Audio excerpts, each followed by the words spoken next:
నాడు జయశంకర్ సార్ అన్నట్టు తెలంగాణ రాష్ట్ర ప్రజలకు స్వీయ రాజకీయ అస్తిత్వమే శ్రీరామ రక్ష అని చెప్పినట్టు ఇవాళ తెలంగాణ రాష్ట్ర ప్రజలకు బీఆర్ఎస్ పార్టీ మాత్రమే రక్షణ కవచంగా ఉంటుంది తప్పితే ఇవాళ ఎవరో పాలిస్తున్నారని చెప్పి వాళ్ళు ఎవరో ఉరగబెడతారు ప్రజలు, కానీ వారు ఎవరు కూడా భావిస్తలేరు ప్రజలు అట్లా. ఇవాళ బీఆర్ఎస్ పార్టీ ఎలక్షన్లో ఓడిపోవచ్చు, కానీ ఓడిపోయినంత మాత్రాన పార్టీకి వచ్చే ఇబ్బంది ఏం లేదు. మాకు 60 లక్షల సభ్యత్వం కలిగి ఉన్న పార్టీ బీఆర్ఎస్ పార్టీ. ఎలా కేసీఆర్ గారు ఎక్కడున్నాడు, ఎక్కడి మాట్లాడుతుండు, కేసీఆర్ గారు లోపట్నే పడుకుంటున్నారని కొంతమంది వాదించవచ్చు, కానీ వాదించినా ఎవరు ఏదనుకున్నా ఎప్పుడు పార్టీని ఏ విధంగా ముందుకు తీసుకెళ్లాలో ఒక వ్యూహం ఉంటుంది కేసీఆర్ గారికి. ఇవాళ అనేక వ్యూహ రచనలో భాగంగానే నాడు తెలంగాణ రాష్ట్రాన్ని తీసుకొచ్చిన చరిత్ర ఉన్నదండి మాకు, మా నాయకుడు కేసీఆర్ గారికి. కాబట్టి ఇలా పార్టీ సంస్థాగతంగా నిర్మాణం కోసం మేము ఒక పార్టీ సమావేశం పెడుతున్నాం, కానీ ఇలా వణుకు పుడతా ఉన్నది. ఇలా కాంగ్రెస్ బీజేపీ నాయకులకు ఎందుకు వణుకు పుడతా ఉన్నది? ఇన్ని రోజులు ఏడిపోయిండు, ఇప్పుడు ఎందుకు వస్తాడు? పార్టీ నిర్మాణం కోసం వస్తాడు.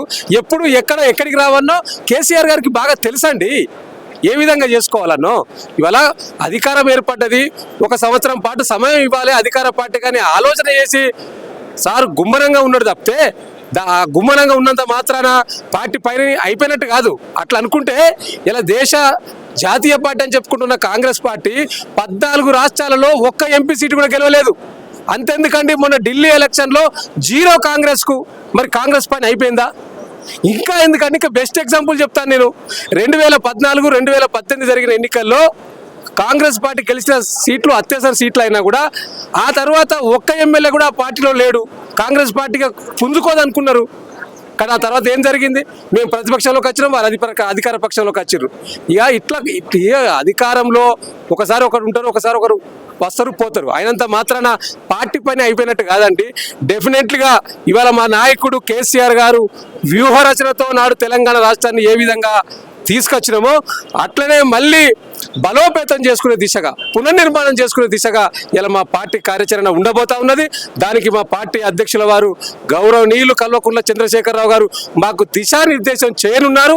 తప్పకుండా పార్టీ సభ్యత్వం కావచ్చు, పార్టీ నిర్మాణం కావచ్చు, ఆ తర్వాత బహిరంగ సభ కావచ్చు, ఇవన్నీ కూడా దాదాపుగా 1 సంవత్సరం కాలం పాటు ప్రజల్లో ఉండి మా పార్టీ కార్యాచరణ ముందుకు తీసుకెళ్లడమే కాకుండా మరో పక్క మరి ప్రభుత్వ వ్యతిరేక చర్యలను ఎండగడుతూ ప్రజల మధ్యలో ఉండబోతున్నాం అనే విషయాన్ని ఈ సందర్భంగా తెలియజేస్తా ఉన్నాను. అయితే అసలు మొన్న పిసిసి అధ్యక్షుడు మహేష్ కుమార్ గౌడ్ గారు కావచ్చు, బీజేపీ కావచ్చు, అసలు బీఆర్ఎస్ అనేది లేనే లేదని చెప్పేసి అంటున్నారు. ఎంత ట్రై చేసినా కూడా లేవడం కష్టం అంటున్నారు అండి మిమ్మల్ని.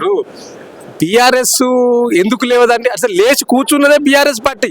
ఇవాళ కాంగ్రెస్ కు బీఆర్ఎస్ కు ఓట్ల శాతం ఎంత తేడా అండి? 2% మాత్రమే ఓట్ల తేడా ఉన్నది. అయినంత మాత్రాన బీఆర్ఎస్ పార్టీ అయిపోతుందా? ఇవాళ పోయిన 10 మంది ఎమ్మెల్యేలే మళ్ళీ తిరిగి రావడానికి ప్రయత్నం చేస్తూ ఉన్నారు. ఇలా తీసుకోవడానికి బీఆర్ఎస్ పార్టీ సిద్ధంగా లేదు. ఇక బీఆర్ఎస్ పార్టీ పని అయిపోయిందని ఎట్లా వాదిస్తారు? ఇలా బీఆర్ఎస్ పార్టీ కాదు అయిపోయింది, ఇలా తెలంగాణ రాష్ట్రంలో కాంగ్రెస్ పని ఖతమైపోయింది. ఇలా ఇది నేను చెప్పడం కాదు, ఇది మేము చెప్పడం కాదు, తెలంగాణ ప్రజలు చెప్తున్నారు. అది సోషల్ మీడియా సృష్టి, తెలంగాణ ప్రజల యొక్క భావోద్వేగంలోకి వెళ్ళి వచ్చిన భావన అనేది వాళ్ళ గ్రౌండ్లో పోతే తెలుస్తుంది. నాడు ప్రభుత్వంలో ఉన్నప్పుడు మేము కూడా ఏమనుకునేది అంటే, మీలాంటి వాళ్ళు చెప్తే అన్న కొంత వ్యతిరేకత ఉన్నది మీ మీద అంటే, ఎక్కడ పని లేక చెప్తా ఉన్నారు వీళ్ళు, ఇదంతా సోషల్ మీడియా సృష్టి అని మేము కూడా కొట్టిపారేసినాం. కానీ ఇవాళ కూడా కాంగ్రెస్ వాళ్ళు కూడా గట్టిగా కొట్టిపారేస్తున్నారు.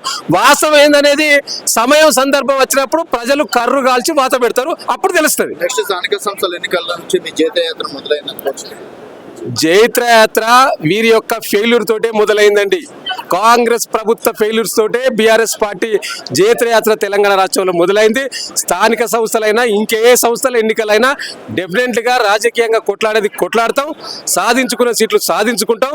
ఇలా ప్రజల గుండెల్లో ఏమున్నది అంటే కేసీఆర్ గారు రావాలి, మళ్ళీ పాలన చేపట్టాలని ఒక నినాదం ప్రజల్లో బలంగా వినిపిస్తూ ఉన్నది. దానికి అనుగుణంగానే మా పార్టీ కార్యాచరణ ముందుకెళ్తుంది. Thank you.